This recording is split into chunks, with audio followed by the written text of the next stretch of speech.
If you're planning a trip to Portugal's Algarve, get ready because the coastline is one of the most stunning slices of Europe. That was epic. We're diving into the very best things to do across the Algarve region, from dramatic cliffs and hidden caves to sleepy fishing towns, vibrant nightlife, incredible hikes, and beaches that look like they were made for postcards. It is definitely super pretty out there.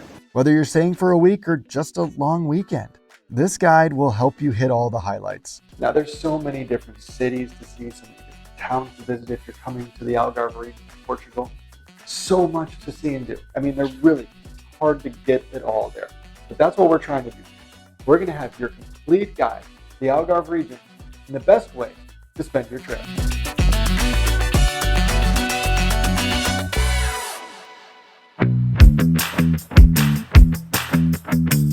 Let's kick things off in one of the most iconic spots in the region, Ponta da Piedade in Lagos. Picture towering golden cliffs carved by the wind and sea into arches, pillars, and caves. The water here glows in the shade of turquoise that honestly looks photoshopped. You can walk along the cliff-top paths for panoramic views, or you can take a boat or kayak tour from Lagos Marina to explore the rock formations from below, or even just walk down to the water. What was hard was that staircase. That was epic. Seeing these cliffs from sea level gives you a totally different perspective. Any ladies, I suggest putting a hat on. Especially as you glide beneath archways and into tiny grottos that most people never get to see. So Ponta da Piedade is absolutely incredible. I mean, if you come into the Algarve, you know you're going to want to see these cliffs and these grottos and these arches. This has it all. You've got this crazy long boardwalk that stretches on for seemed like forever. It goes all the way around the corner and almost looks like it would go till Sagres or Sagres, but I'm sure it doesn't. But it's just very cool. If you're coming to Lagos or Algarve, you got to go there. It's wonderful, and you know you can get your steps in. So come ready for that. You can walk all over some of the rocks and some of the areas. You can go all the way down in one of the cooler grotto areas and be right on the water level and get your picture down there. Looks like they do boats down there, but the water was too high today for, it seems like boats, at least when we were there, because you can see the water rushing over where a potential standing spot was. But super cool, easy to do, and it's free. Gotta love that. So definitely worth enjoying if you come here. Just a short drive away is Lagos Old Town, one of the most charming historic centers in southern Portugal. Cobblestone streets, whitewashed buildings, colorful tiles, and lively little squares. It's a place where you can wander for hours, stop for a bite and a drink, check out the old city walls, and pop into local shops or cafes. You can make a nice guacamole. And some of these shops even do street-side demos to draw you in. If you're going to come to Lagos, you got to come to Old Town. There's a lot of cool restaurants and shops. It's, you know, surrounded by a fortress. There's just a lot of cool things to do. So you kind of see the history of the city, get a feel for it, just enjoy what it has to offer. Lagos is one of the Algarve's best home bases because it blends history, beaches, and nightlife without feeling overcrowded. Another thing to do is if you're coming to the city and you have a rental car, park in the garage outside, because parking in Old Town is going to be a nightmare. And driving around, so just heads up. All right, from Lagos we head east to one of the Algarve's most famous natural attractions, the Benagil Cave. This enormous sea cave with its natural skylight beaming down onto the soft golden sand is a bucket list spot for anyone visiting the region. Here, wait for it, it's coming. Up top, up top, up top. The best way to really experience Benagil is by boat. There's a number of tours that take you down and show you all the other cliffs and caves nearby along the route. And once you're inside, you can hear the echo of the waves while the sunlight pours through the roof. It's truly unforgettable. But keep an eye on the conditions as the sea is rough. Tours can be canceled for safety. It was awesome. It was so cool. Really cool, really fun. It was nice to, go down in the caves because you see all the pictures and you see all the holes at the top. Was super cool. So that was a lot of fun. We didn't have to drive so far to get here, but well, there were closer ones. Not many though. Yeah. That was the interesting part. This one was good. Yes. Now to drive. Definitely worth it. Yes. Absolutely worth it. Now, not far from Benagil is the town of Carvoeiro, one of the Algarve's prettiest coastal villages. It's peaceful, it's beautiful, and it really needs to be on your destination list. It's built right into the cliffs with a sheltered sandy beach in the middle and white houses cascading down the hills. Carvoeiro is cozy, compact, and perfect for travelers who want a more relaxed atmosphere compared to larger resort towns. It also happens to be home to some of the best caves and coastal scenery on the entire Algarve. And speaking of which, this stretch of coastline between Carvoeiro and Algarve Seco is packed with hidden caves, blowholes, and natural rock formations. The caves near Carvoeiro are less famous than Benagil, but just as impressive, and are often much quieter. Boat tours from Carvoeiro take you right into the grottos, narrow tunnels, and cathedral-like caverns. One of the most dramatic points is Algarve Seco, a cliffside area full of pathways, natural pools, arches, and the famous boneca, or the doll, a small cave window overlooking the Atlantic. This is easily accessible from the boardwalk and not too tough of a walk. Yeah, so that was what, about a 10-minute walk from our hotel? Not even. Right, and we also have the boardwalk and the beach right over here. All that's pretty easy to get to. It's actually quite the perfect sunset spot, especially if you grab a drink at the nearby boardwalk cafe perched right on the cliffs. It is definitely super pretty out there. For hikers, the Algarve's crown jewel is the Seven Hanging Valleys Trail. This 2.5-hour hike stretches all the way down the coastline. This is one of the most beautiful coastal hikes in all of Europe. This hike is amazing, but it's nice at least the trail doesn't get too close to the cliffs, because otherwise I'm sure there'd be a lot more likelihood of a chance to fall in. The path winds along the cliff tops, dipping into valleys and rising back out again, with constant views of towering limestone formations and crystal clear water below. You can pass the lighthouse, peek down into the caves from above, and stop at breathtaking beaches like Praia da Marinha, often ranked as one of the best beaches in all of the world. So you can take this all the way from Carvoeiro all the way to Benagil and Marinha Beach. It's about 2.5 hours each way, pretty simple. Well, simple if you're used to hiking and you're at low elevation, so it's not as taxing as it might otherwise be. Plan for 3 to 4 hours, pack water, and wear good shoes because some sections can be rocky, but not too bad. And if you don't want to do the whole thing, you can always do partial hikes. Plus, you can do like we did and pick a hotel that goes right out onto the trail. Moving a bit west again, the beaches in the Algarve are a huge part of what makes this region so iconic. Whether you like dramatic cliffs, calm coves, lively boardwalks, or long sandy stretches, there's something for everyone. Praia da Marinha is the showstopper though, but there's also Praia dos Tres Irmãos with its amazing maze of arches, Maya Praia in Lagos for long walks and gentle waves, and Praia do Camilo for those classic wooden staircase down the cliff views. If you're into surfing, head toward the west coast near Sagres, where the Atlantic swells pick up and the vibe is super laid back. Of course, the Algarve isn't only about beaches and cliffs. Head further east towards Faro, the region's capital, and you get a totally different experience. Faro Old Town feels worlds away from the other resort towns.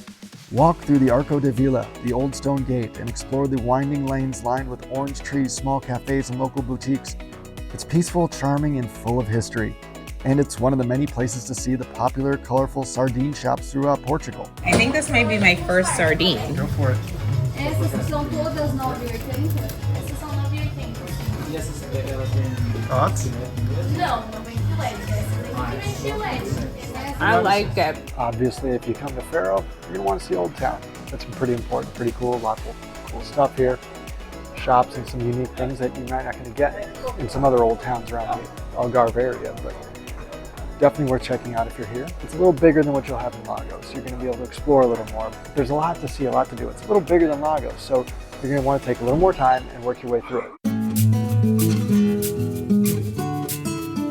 One of the most unique attractions in Faro is the Chapel of the Bones, located in Carmo Church. Inside, you'll find an eerily beautiful ossuary decorated with the bones of over 1,000 monks.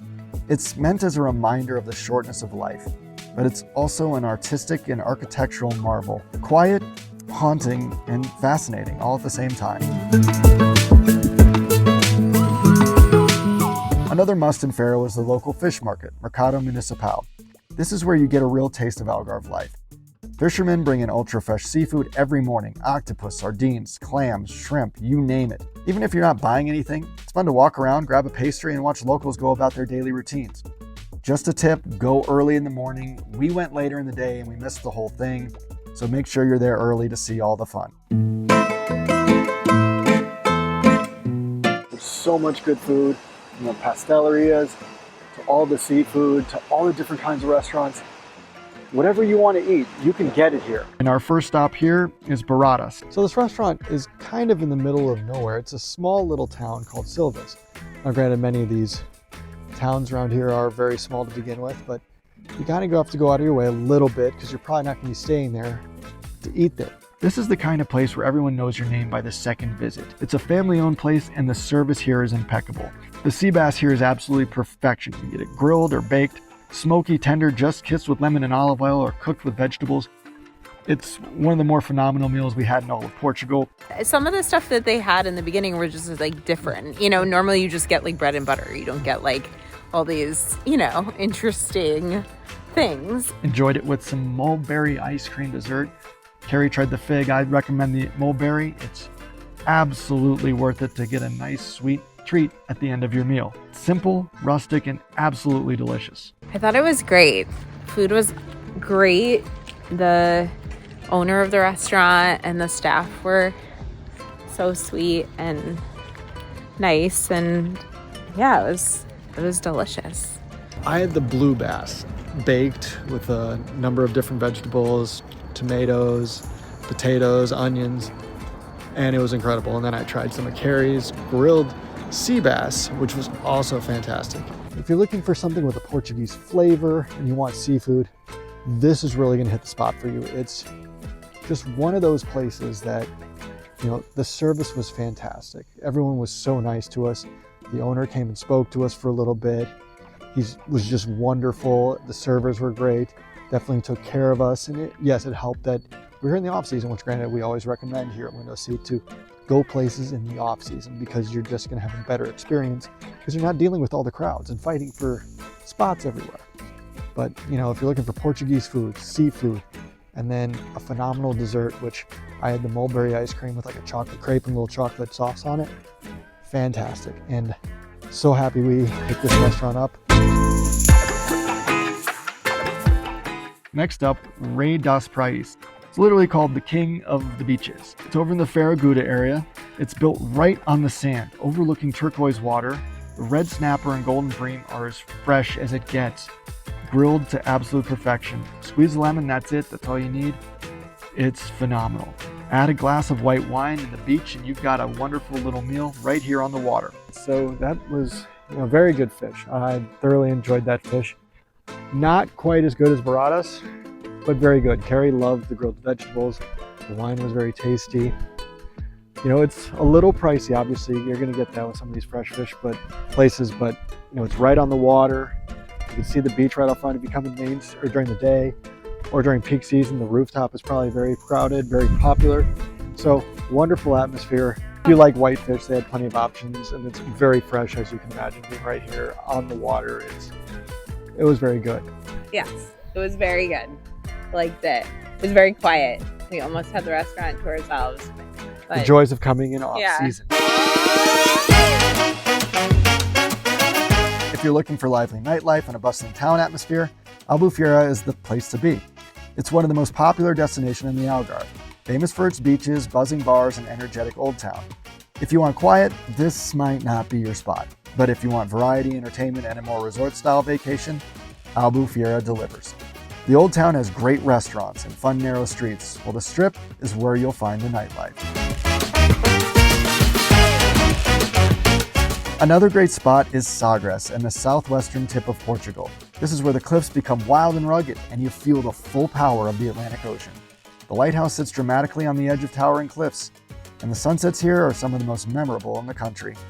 And if you have extra time, consider visiting the Rio Formosa Natural Park near Faro, a massive lagoon system full of sandbanks, islands, and wildlife. You can take boat tours to Ilha Deserta or Ilha da Culatra, quiet islands with long, nearly empty beaches.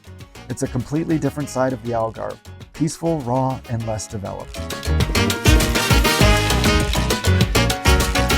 Wrapping up your Algarve adventure, the best way to think of this region is as a coastline with endless layers. You have the postcard beaches, but also the fishing villages, the lively resorts, but also the peaceful islands, the caves carved by the sea, and the old towns carved by history. No matter what kind of traveler you are, you can shape the Algarve into your perfect trip. Whether you're here for the hikes, the beaches, the nightlife, the relaxed coastal towns, or just the seafood and sunshine, the Algarve has a way of surprising you and leaving you wanting just one more day. So pack your sunscreen, charge your camera, and get ready to explore one of the most beautiful coastlines in Europe. That's it for this episode of Window Seat. What did you think of the list? What did we miss? What should we do the next time we're here? You can drop those in the comments below. We'd love to hear about it. And if you could do us a favor, hit that like, share, and even subscribe button so we can share our journeys and spread the word of travel as we try to hit every country on the planet. We're a little over 80 right now, trying to get all of them, but we're working our way there. We'll be back next week with another episode of Window Seat. In the meantime, check out one of these other videos.